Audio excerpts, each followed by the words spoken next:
So let's start with struggles. There are so many struggles. I remember when I first moved back to Traverse City. When I was in Kalamazoo, I worked at an awesome group practice down there. But it was just kind of my side gig where I would do a handful of sessions a week.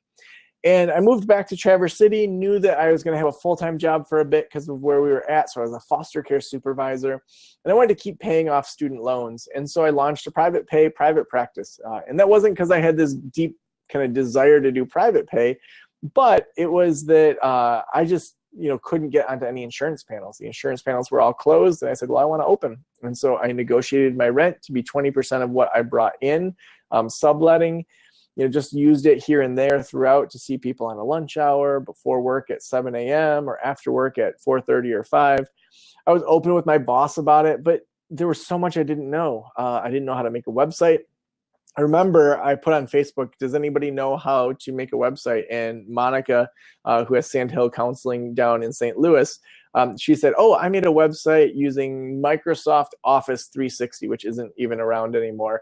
And it was free and it was up, and I went with what I had. Didn't know anything about SEO, search engine optimization, didn't know anything about Google. So that was 2009. And so, I mean, just look at, within a few years where I went from not even knowing anything about a website to this. Like, we can learn so much now. But that struggle is real in that if we don't have guidance, if we don't have a step-by-step plan, it's really tough to grow a practice.